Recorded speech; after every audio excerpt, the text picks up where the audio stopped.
Kalau kita lihat dari analisis fundamental, itu yang pertama adalah top down. Ini analisis fundamental berhubungan dengan kondisi keuangan suatu perusahaan. Jadi dengan analisis ini, para investor dapat mempengaruhi bagaimana operasional suatu perusahaan yang nantinya akan menjadi pemilik investor. Jadi data yang digunakan adalah data historis, yaitu data yang telah menjadi dan mencerminkan keadaan keuangan yang telah lewat dan bukan mencerminkan keadaan keuangan sebenarnya. Jadi pada saat analisis dilakukan, investor akan mempelajari laporan keuangan perusahaan yang terdiri dari neraca, laporan rugi atau laba, serta laporan perusahaan modal. Jadi selain itu kita juga bisa melihat kebijakan-kebijakan apa yang akan direncanakan oleh perusahaan. Yang pertama itu bisa mengawali analisa pada kondisi ekonomi makro, ya, dan menganalisa sektor-sektor industri mana saja yang terpengaruh atau tidak oleh kondisi makroekonomi tersebut. Yang B-nya, ini memulai analisa dari saham-saham perusahaan mana yang memiliki kinerja yang baik. Kemudian mengelompokkan menurut sektor industrinya, lalu dianalisa sektor industri mana yang bekerja yang paling baik, ya.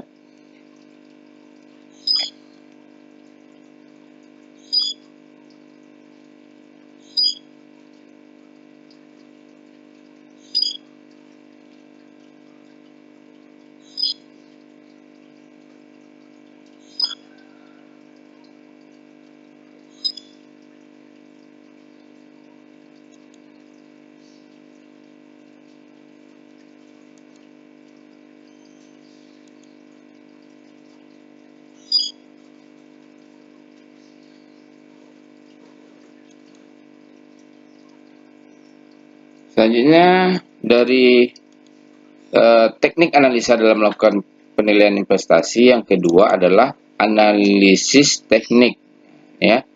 Jadi analisis ini cukup sering dipakai oleh calon investor dan biasanya data yang digunakan berupa grafik atau program komputer.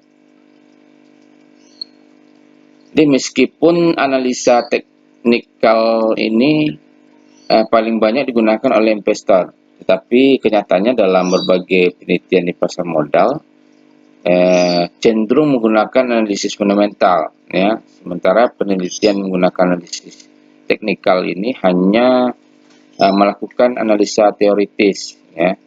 Jadi analisa teknik ini akan dapat digunakan apabila kondisi pasar modal tidak efisien. Di analisa teknik ini berdasarkan pada 3 prinsip utama, gitu ya. Yang pertama adalah segala sesuatunya tercermin pada harga pasar. Yang kedua, harga bergerak dalam suatu tren. Yang ketiga, pola tindakan pasar yang berulang. Selanjutnya ada teknik analisa dalam melakukan nilai investasi. Yang ketiga adalah analisa ekonomi, ya. Jadi analisa ekonomi ini, indikator yang digunakan analisa ini ekonomi ini adalah GDP, ya, Gross Domestic Product. Ya, jadi bagus atau tidaknya pertumbuhan ekonomi dilihat dari kesejahteraan masyarakat serta diikuti dengan kegiatan pasar modal. Ya. Selanjutnya adalah teknik analisa melakukan penelitian penilaian investasi ini. Yang ketiga, yang keempat itu adalah analisis rasio keuntungan, rasio keuangan, ya. Jadi analisis rasio keuangan ini dibagi menjadi beberapa jenis. Yang pertama itu rasio likuiditas, ya. Jadi kemampuan perusahaan dalam memenuhi kewajibannya dalam jangka waktu pendek. Nah, yang kedua adalah rasio solvabilitas, ya. Jadi kemampuan perusahaan dalam memenuhi kewajiban dalam jangka panjang. Nah, ini yang ketiga adalah rasio aktivitas, ya, menunjukkan kemampuan perusahaan dalam memanfaatkan harta yang dimilikinya, ya. Selanjutnya adalah rasio rentabilitas, ya. Ini menunjukkan kemampuan perusahaan dalam menghasilkan keuntungan. Yang kelima, rasio pasar, ya. Ini menunjukkan informasi penting dalam perusahaan yang ditunjukkan dalam bentuk basis per saham. Oke. Kita masuk penilaian investasi saham.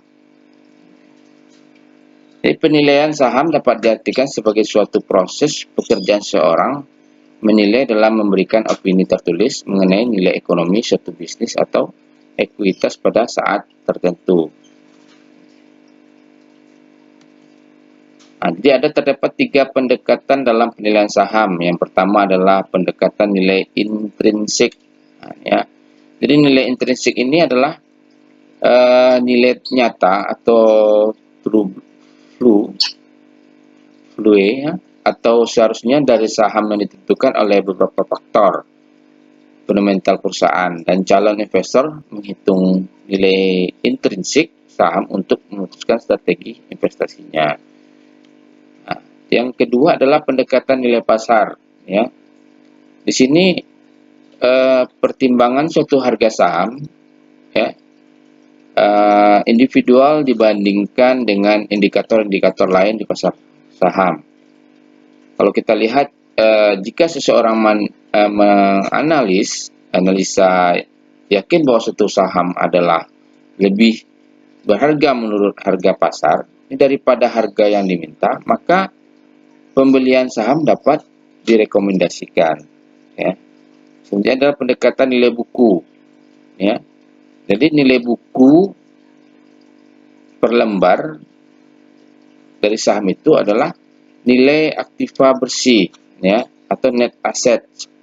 Jadi yang dimiliki pemilik dengan memilih satu lembar saham, dan nilai buku dilihat dari laporan keuangan perusahaan yang bersangkutan. Ada tujuan penilaian saham, ya. Yang pertama itu penilaian saham dilakukan untuk menentukan apakah saham yang akan dibeli atau dijual akan memberikan tingkat return yang sesuai dengan tingkat return yang diharapkan. Yang kedua, untuk memberikan gambaran pada manajemen atas estimasi nilai saham suatu perusahaan yang akan digunakan untuk rujukan manajemen sebagai pertimbangan kebijakan atas saham perusahaan bersangkutan. Ya. Yang ketiga, tujuan dari nilai saham berguna untuk mencari harga wajar suatu saham. Nah, yang keempat, digunakan untuk membedakan nilai saham menjadi nilai buku, nilai pasar, dan nilai intrinsik. Ya. Nah, ini yang kelima, tujuan penilaian saham untuk melihat kinerja suatu perusahaan. Baik, kita masuk alat analisis investasi. Nah, ini ada penilaian investasi publik. Ya.